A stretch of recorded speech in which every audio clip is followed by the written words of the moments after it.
No. Good morning. Welcome to another Kerfuffle Showcase. I am delighted today to have Nick Lyons here. How are you, Nick? Very well, thank you. Very well. All the better for seeing you, of course. You're too kind. You're too kind. Okay. No Letting Go is obviously your fantastic company, Nick. Yeah, my baby. Your little bit. Well, look, I know how that feels. This little pink baby of mine as well. It's coming here. And we're here today to talk about, obviously, an introduction, Nick, but to talk about as well inventory and compliance made simple. I think we were just having a little bit of a giggle off air there, weren't we? We were talking about it's the area that nobody really wants to have to do, but is absolutely vital and necessary to do, isn't it? It is always that. It's that. We used to laugh that it was always the last person in got given the inventory work.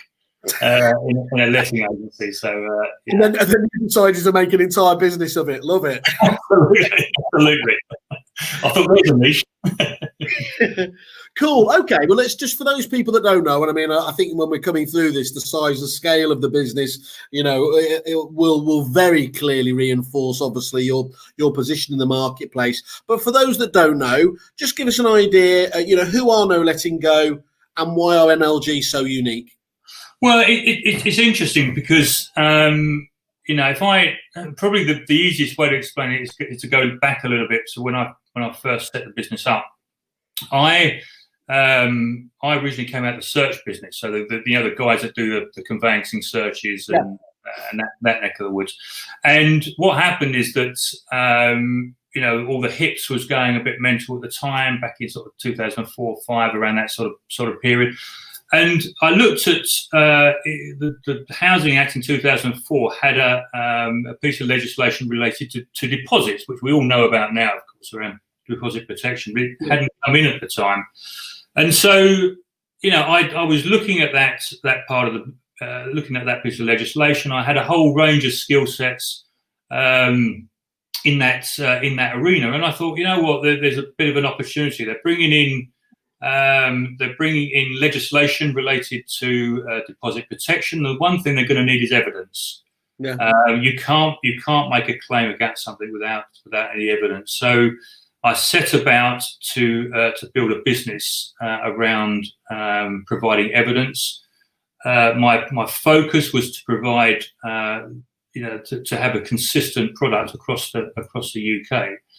And I set the business up early 2007 and decided, okay, this is what I wanted to do. And actually, interestingly, when I did a whole load of due diligence in the early days, and I spoke to loads and loads of agents, 2005, 2006, 2007, this time, and sort of saying to them, right, okay, what do you know about the legislation? What's happening? What's your problems with suppliers? And there were three big things that come out of it, Si. And people were saying to me, we have a massive problem with consistency, variation between suppliers and reporting and that sort of thing, and a big problem with reliable suppliers. Yeah. And then the last one was a real issue around accountability. People not taking accountability for when they made mistakes. And the problem with evidence-based business is it's quite subjective. What's clean to me, clean to you, clean to somebody else is quite subjective. So I made those the core values, and then set No Letting Go up and said, look, if we get that right, those three elements right, then I think it will serve a brilliant service to the lettings market, and set about on this journey to do that. If you show that first slide, Si. Yeah, let me just check that I can do this. My technical skills are, yeah, look at that. So if you look at over this 12, 14 year sort of, what is it now? It's 2007, so 13 years. I'm testing my maths now. 13 years in the industry. In the inventory business, we're now at over 75 regional offices. So, yes, so it's a decent size business. We provide cover to anyone on a national level. So we've actually got something like 400 or so clerks on the ground, clerks and inspectors on the ground providing service to around about 2,500 letting agents, letting estate agents, and of course in the landlord market as well. So a truly national service, basically, Truly national service, yeah, absolutely. It's very much focused on a whole range of letting agents to sort of cover all their needs, if you like, on that side. And why did you, obviously looking at that amount, why did you go down the franchise model? What was the thinking there? Well, it's quite interesting because I had experience, I'd experience in the corporate world, I've experience in putting employed models in place, and also was for my sins was a franchisee for Remax back a number of years ago. I had 3 of their offices. The big red balloons. Yeah, the big red balloons. So I had 3 good offices in Kent at the time in the early days. So I had a lot of experience as being a franchisee. Okay. And the one thing I loved about a franchising model is that you have ownership. So what happens is that people buy into a business, of course, and they have ownership. The one thing you need in the property industry, particularly in the lettings industry, is you need people who are going to be incredibly flexible. Tenants don't do what you expect them to do. Landlords don't necessarily do what you expect them to do. Property managers are constantly under pressure to they're sitting in this position where they've got to meet loads of legislation, deal with the whims of tenants and landlords, and a lot of it's very locally driven. I mean, we talk about the property industry on a national scale, but actually it's loads of local companies dealing with local issues, local people, all that sort of thing. Yeah. So when I looked at how I was going to set the business up, I understood that really the best way to deliver an exceptional service was to have local people dealing with local clients at a local level. And even at national level, you're still dealing with local level people. And I wanted that flexibility. If the job needed to be done on a Sunday morning at 8 o'clock, then, I needed motivated people to do that. And it just worked. It just worked for me on that level. And it's proved to be the case because we've got an amazing group of people across the UK.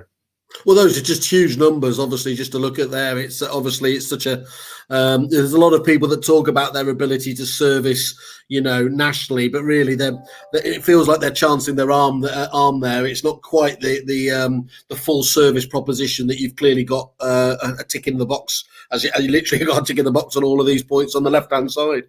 Yeah, it is quite interesting because, of course, from a one of the big challenges, and anyone that's in the lettings industry will know this, is that firstly you're only as good as your last job. So you're very much, because it can be quite emotive, evidence-based businesses. Because you're moving in, tenants are moving in, they want the place to be as they expect it to be. If it's not as clean as it should be, they're not happy about it, etc., etc. At the end of the tenancy, of course, the checkout, there's money involved. Who's going to get the money? When's it going to come back? There's always a debate around that. The negotiation, of course, of that process is part of the role of a letting agent. So there's certain elements that are quite critical in the process, and really important parts of it. You need good people around you at the time. Yeah, and speaking of good people, Mr. Byfield's popped up just to say that, as if perfectly on cue. So that franchise model, as you said yourself, really allowed you to tap into the local talent. It sounds like that when delivering a localized service, of course, is absolutely vital, isn't it? Well, it is, and what's interesting, particularly with a franchising model, of course, is that when we look for people, when we're recruiting franchisees, we're not, we don't just say, great, you've got the money, come in and join us. We're looking for a certain set of skills, and they're mostly soft skills. We know the property industry. We have a really comprehensive training process and schedule that goes on for a good period of time. There's tests, there's all kinds of stuff, so we can provide all that information. But what we can't provide is, and what we look for is soft skills, is attitude, empathy, understanding of problem solving, all those different issues that you need to deal with we're taking a lot of problems away from property managers, so they rely on us to do a job. So that's a critical part of our process. Yeah, and look, you're well known as well, obviously, for the capture and inventory software as well. How was I think you mentioned at the beginning, you're very tech led. How has technology helped shape your business over the years? Well, it's quite interesting because back in 2009, 2010, I did, prior in my previous working life, I worked in technology. I was involved in supply chain business in my 20s, and I learned an enormous amount about that. And when I set Knowledge and Go up, I really understood that in order for the business for me to manage a consistent product across the UK and have audit trails and make sure that everything is controlled, I needed to be able to give visibility to our clients. I needed the means for me to police it, if you like, a quality level. So I built this database system. Looking back at it now, we were using dictaphones and cameras. I had a team in New Zealand typing stuff up at the time, and we were all on Word documents. Yeah. It used to take us ages. We used to print. We used to bind and print inventories, give one to the tenant, physically sign it, give one to the agent signed as well. So these things were all hard copies, and we used to upload them into the system as Word files. So it was very early days, very basic data. And then, of course, what happened, we started moving into data fields, and we were getting our typists to type into data fields because we wanted to control that data. And then eventually, as smart technology came around, of course, we started building our inventories, coming away from dictaphones, still using dictation, within our software, but really integrating, focusing on the client's user experience, if you like. How can we improve that? And of course, the whole industry became a lot more professionalized. And then, of course, in time, we were improving all of our process, and then of course different prop tech companies crop up, like Chris is just on from Depository, so you got companies like that. Chris understands that that end of the process very well. You've got other companies have got Raj from Fixed Flow, of course he set up that business. All of these things are part of that process. And how do we interact with those organizations as well? There's quite a lot of process gets involved in that. But what happened with Capture was quite interesting, because we had a number of clients that said to us, Nick, you're looking after us on a national level. You're our independent provider. We outsource all the inventories and checkouts, but we actually do our midterms in-house. And so they would say, could we possibly use your software? Because actually with GDPR coming in, we'd rather it all goes into one data point. We don't want to use 10 different systems. We don't want to use 100 different inventory companies. What we want is to control that element of the business all in one place. And can you provide us that flexibility? And at the time I was, I don't know, this is my own internal bit of software, but the more we looked at it, we went, okay, well, that makes a lot of sense. Here we're looking at what do our clients need. And our clients were saying, we want this sort of combination. We want some of our guys in-house to do some of the work, and we want you to do the rest of it. So we combined that process, offered that as a service at that time, to a couple of our largest clients. And Capture was formed out of that. So it didn't have a brand up to then. It was called PIMS internally, not for the drinking purposes, but and Capture was formed out of that. So it was very much a product that came as a result of our clients asking us for it, as opposed to a brilliant idea by mine. Yeah, not like some of these ones born in an ivory tower and then really don't have a use, do they? It's driven driven by needs of the clients. It's funny you're talking there about we're looking back wistfully about the days of things like dictaphones and everything else. But I suppose one thing you at least you could go to the pub for a pint back then. But that's probably yeah, exactly. Sorry, it's because it's Friday. It's particularly hard on me these days. Well, Christian's just jumped in, just reiterating what you had to say there. Quality inventory clerks definitely have a skill set primarily being organised, and having an eagle eye for detail is essential. I think that's yeah, and that's I mean that is critical, and it goes back to the point I was saying about when we recruit people, we look for soft skills, and that's an example of some of those skill sets. Doesn't really matter what industry you come from. If you have that eye for detail, if you have that focus on ensuring that you've got to have some good interpersonal skills, because you're dealing with tenants, you're dealing with landlords, often property managers, and also critical. Do you find any particular industry that works well in this? Sometimes you see, like famously, recruitment people come into a estate agency and bounce back and forth. Is there a particular other vertical industry that has those skills in abundance? Do you know what? We often, over the years, we've looked at avatars, the ideal franchisee. Yeah. Who do we look for? And we have got such an eclectic mix of people in the No Listing Go business from their backgrounds. Most people, and probably about 25% of the offices, have property. So when they've seen No Listing Go, they've sort of got it. Okay, yeah, I know this. So probably the link is the fact that they're landlords, generally speaking, sort of small-time landlord, if you like. But we've got people ranging from mid-20s to 75. I mean, we got we a few years ago we won the Olderpreneur competition. I haven't heard of that. It's a lovely name, isn't it?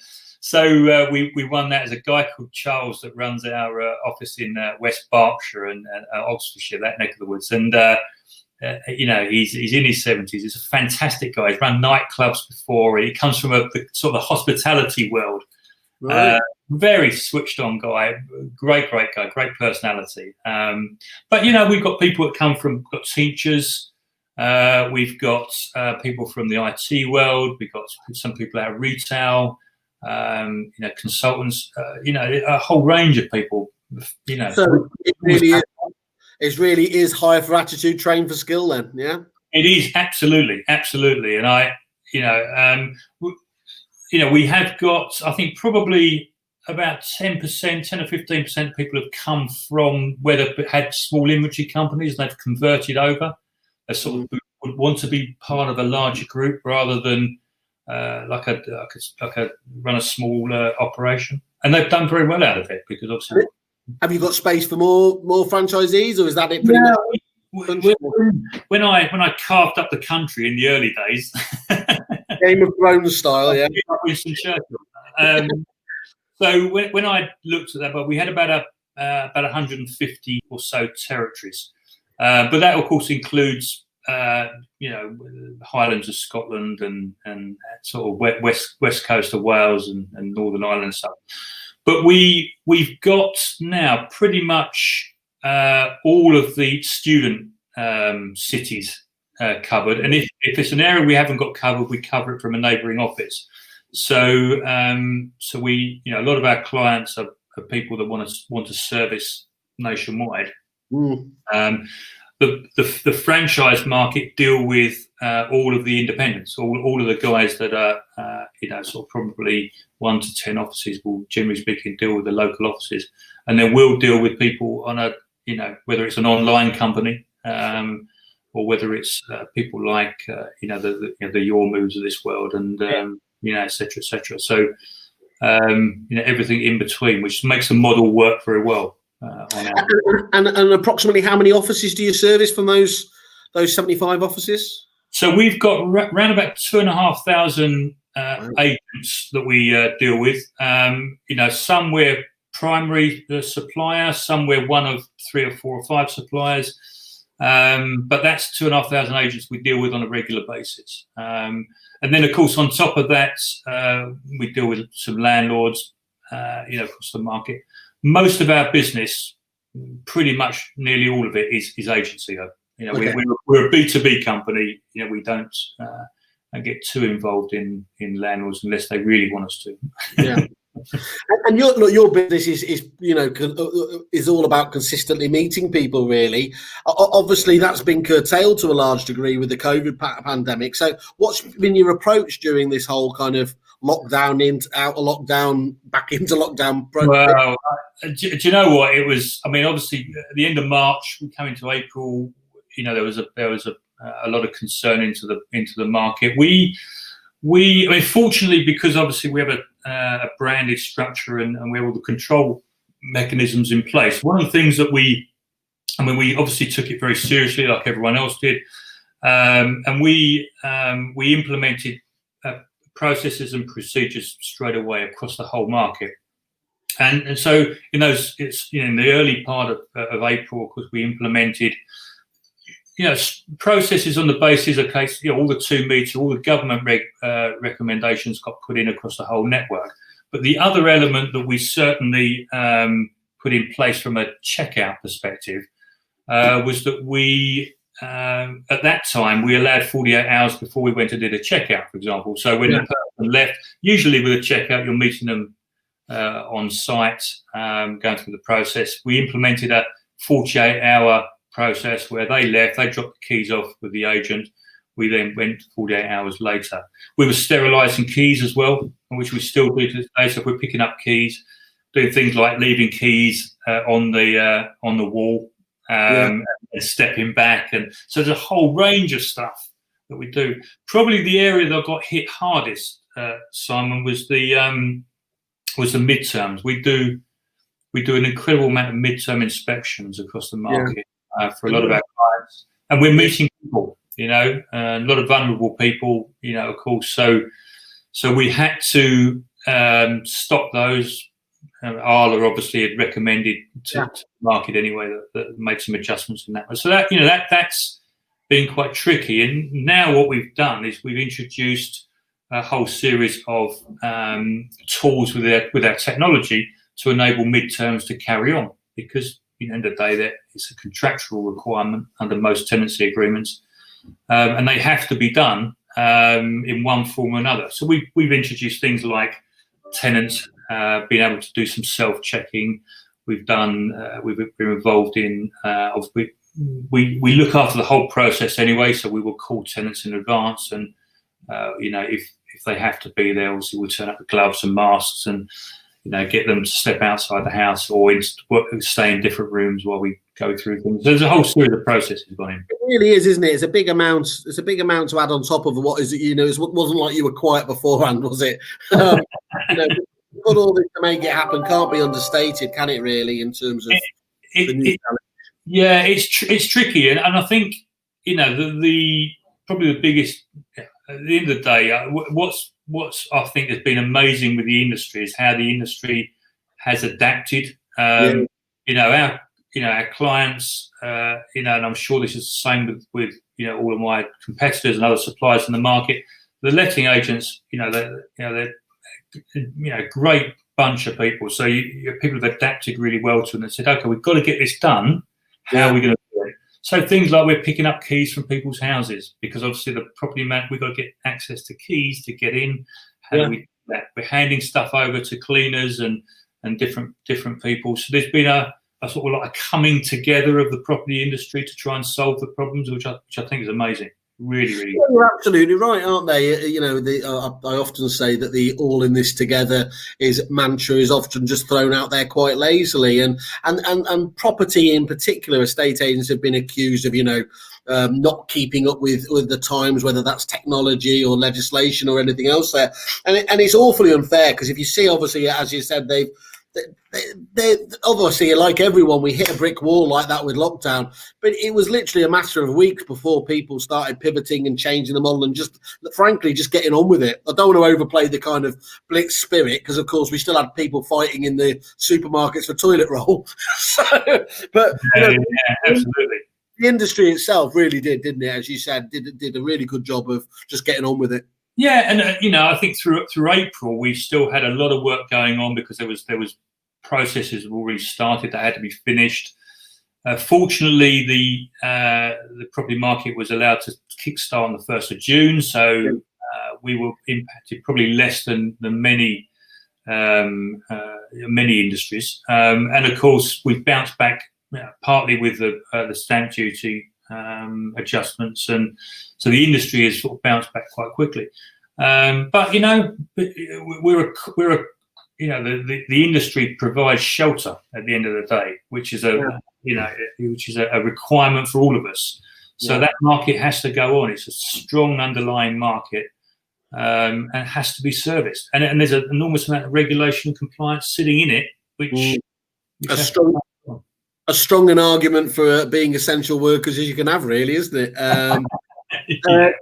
Christian, Mr. Byfield, just going back on that point you were talking about earlier as well, anything systemized should be automated. If you don't add value as a human, use a robot. We'd expect that from Mr. Techie himself. But he also talks about that recruitment piece as well. Hospitality is a great source. Many of our best staff at base have come to us from hospitality. That customer first mindset is a great starting point. I agree with Christian on that wholeheartedly. Christian's business, of course, is Insuredix, which has a lot of access in central London to a lot of the hospitality market, and there are some fantastic people in that market. We've got a lot of people from the hospitality market, actually. Our new office in Sheffield, we opened in Sheffield about 3 or 4 months ago. And the fantastic guy that's come on, he comes from the hospitality market, and a brilliant team of people. He's started and sort of kicked off a fantastic. He's got a fantastic operation there. Done really well. And I mean, apart from the fact that we're all sat in the middle of a global pandemic, from your point of view, what are the biggest challenges running a nationwide inventory business like this? Well, when I set out to provide consistent, reliable, and accountable service, it's delivering on those guarantees, and I wholeheartedly commit to delivering on that. And I put guarantees around these.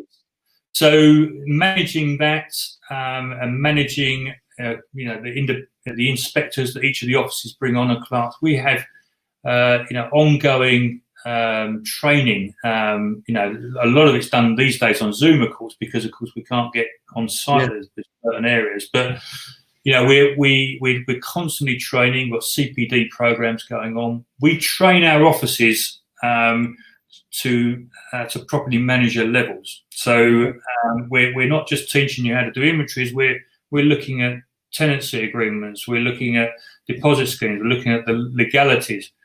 Our clients are property managers, so therefore we need to understand all the different elements that our business impacts on, and how we're here to help you solve problems and come up with solutions. So we need to know what you know, sort of thing. So we have ongoing programs of training that happens on a constant basis. We've got a full-time team that look after that side of things, and then we've got people on the ex-adjudicators who work for us here that look at how do we solve problems around negotiation issues. I've got this problem. What do I do? How do I solve it? And that sort of thing. So there's a lot of activity, and all of this is sort of wrapped into the tech as well. So a lot of stuff around that. And tech's obviously often there to help you adapt, isn't it? And so, talking about adapting, how do you see the future of the lettings industry changing? On the belief that we come out of this, this hopefully COVID period relatively quickly. What do you think the prospects are? Well, I think that shout me down anyone that disagrees with me on this, but I think we will probably. We're coming away from this sort of high street mentality and model, and I think as far as letting agents are concerned, I think that there's some fantastic technology on the market helping that whole process. So I think there will be more centralised lettings operations and less high street from a personal point of view. I have to say it will be a little bit more like the US model, if you like, perspective. And I think the technology that's coming out onto the market will accelerate that. Well, you can see a little bit of that because, of course, a lot of large lettings organisation or estate agent letting agencies centralise their property management into hubs, regional hubs or whatever. So that you can get those efficiencies in, basically. Yeah. So you're combining the technology elements to get rid of, if you like, or systemize all those admin processes that you've got to put people at, and then you combine that with good people on the ground. Someone still has to go to a property at some point. Yeah. But what you want to do is make that as efficient as possible. Focus on meeting all the relevant needs, and fundamentally protect the downside. Legislation never goes away. No. Regulation. I think I can't remember what the last count was. I think it was way past 140, or even I think somebody once said 160 pieces of legislation just to rent a house these days. Christian will probably know more than me, but certainly 3-4 years ago there was 140 pieces of legislation just to rent a house. I mean, that's a lot to think about. Yeah, it's shocking, isn't it? And Nick, from your point of view, in terms of people wanting to get involved with you, how do you onboard clients? How long does it roughly take to get up and working? And how do you make sure they're getting the most out of No Letting Go as a business on an ongoing basis? Well, we as a business, we're very much a full service company. So we look at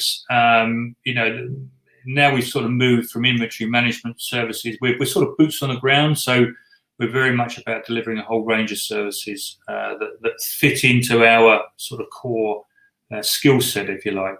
Yeah. But when a client comes on board, we have an onboarding process. If they're coming on board with a local regional office, those guys would have already met them at this stage anyway. So we're still very old school, face to face. We like that approach to the business. You need to trust us, see us, etc., etc.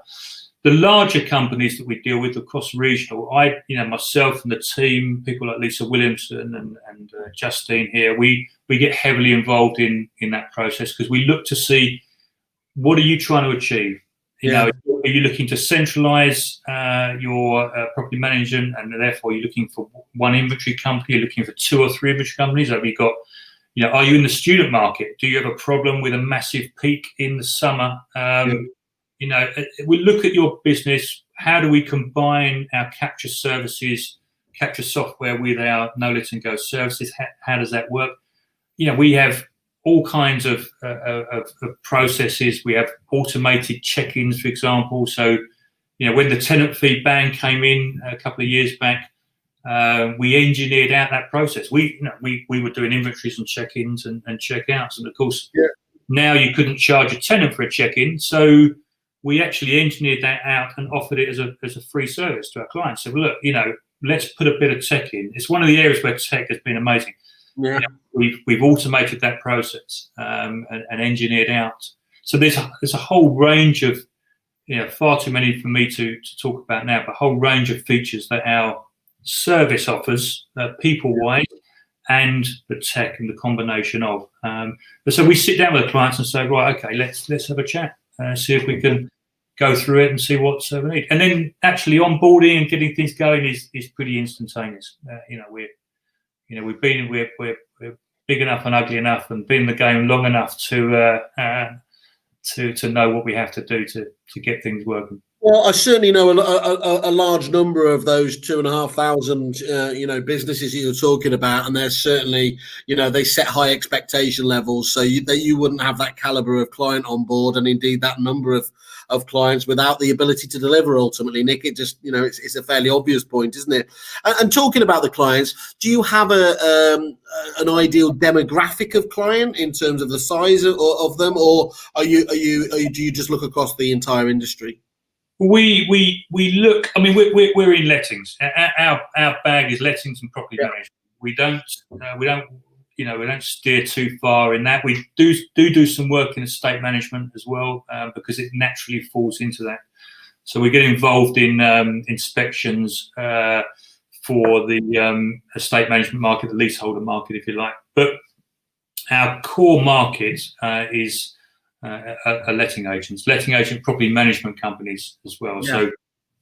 So we get involved in the corporate let side, we get involved in the buy-to-let side, we get involved in any property professional that's dealing with that market.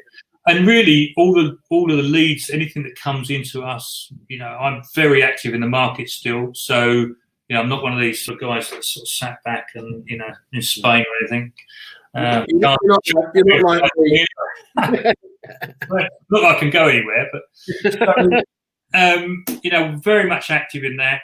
I like to know who we've got on board. I like to look at where we can improve the company all the time, how we can continually add value. So I like to be very much involved in that process. But broadly speaking, in terms of our clients at regional level, if you're dealing with a Manchester office or a Liverpool office or Sheffield or Exeter or whatever the case happens to be, you talk to those guys and they will offer you a service that's bespoke to you locally.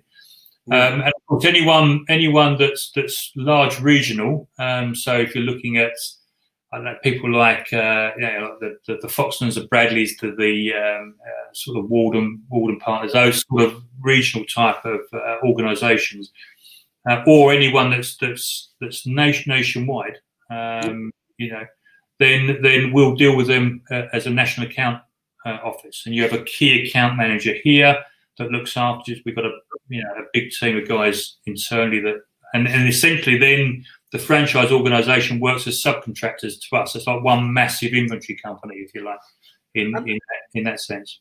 And with it, you don't have to go into too much specifics unless you want to. But what's the price point of No Letting Go? Are you, sort of where do you feel you position yourself? Apart from what you're going to tell me fairly. Absolutely. Well, it's interesting because like the lettings industry, the inventory market is a mature price. So if you go too high, you outprice yourself out of the market. But equally, if you go too low, you can't be in a property long enough to get the level of detail you require, and and as a result, there's a natural price point, and every inventory company would tell you this. If people come in and say, I can do all your work for 30 quid a visit or something like that, then we'd all say, great. We know that you can't go into a property and pick up a certain amount of information for that. It just takes time, to get the devil's in the detail. Absolutely, and in that detail, you've been really, really kind in coming up with a nice deal for our Kerfuffle members as well here. I'll pop it up on screen, but do you want to just give an overview of what you're going to be willing to provide? Yeah, what I'm sort of proposing is that is actually to first and foremost is to spend some time with anyone that's interested in these services, and all the other services that we do, which I'll get you to quickly sort of show that slide if you've got a chance, which is with the sort of the wrap, if you like. Now, next one. I'll get the next one for you. Yep, that one there. That one? Oh, yeah, absolutely. So, we do these days, we do a whole range of services, going from pre-tenancy all the way around. So we get involved in areas such as posting abandonment notices, posting letters for section 2021s, and we get involved in doing pre-let reporting. Okay. So there's a whole range of stuff that needs to be done on site. And so part of what I'm offering as part of the Kerfuffle deal is we're going to spend some time with you to sort of look at your process and procedures and see what can work, and whether it's working with your other suppliers, whether it's working with using some of No Letting Go services. I'm going to come at it from that perspective. We've got adjudicators on site. We could look at your if you've got a high level of adjudications, or properties going to adjudication, you need to address that. We'll have a look at that as well. So so you're really trying to understand what the client's needs are before trying to even specify what you can do. Yeah. So if you like, it's time to look at this section of the market. And on top of that as well, if you decide to use our as part of the recommendations, you use some software, we'll give you a great deal on the on the software side as well. So we'll give you some free use of the software for a period of time. So you said 3 months, didn't you? Is that right? So we 3 months, and as many reports as you want to get involved in that. So if you want to squeeze in those 1,000 midterms that you haven't done, then absolutely. Perfect time of year in the run up to Christmas, things starting to quiet down. We can review, now's the time to start looking at your supplier ecosystem, isn't it, and deciding who are the right partners for you for 2021. So thank you for that. So from my point of view, Nick, looking at, we've known each other years, obviously looking at you as a business here, my takeaway is really in terms of why they should be looking at you as a business. Your track record, obviously, the size and scale of your business, over 70,000 reports per year with less than 0.1% going to dispute. That says everything you need to know. I mean, we're very proud of that. It's just incredible. The flexibility, that over 75 offices, over 400 no letting go clerks across the UK, with the ability for you to book and track reports remotely. Again, with having, as we spoke about, you having to pivot the business, and you've done that amazing. And then underpinned again by some fantastic technology, automatic tenant sign off, lifetime storage of reports, in-house software option. And the list goes on, doesn't it, really? So I think that's there's a really good triple whammy there, isn't it, of reasons why they should pick up the phone. And if you do want to, please do go direct to Nick, and obviously just mention you're a Kerfuffle member, or go to their landing page, see a bit more information. If you click on the I'm interested button, we'll obviously forward on the details. Yeah, Nick, and it's worth saying, it's worth pointing out as well, in light of the fact that Christian has put a couple of posts in as well, is that we're working with a lot with people like Christian on Depository and Fixload, TechLet. We're fully integrated with those guys, so there's a lot of added value on that side of things. Really exciting.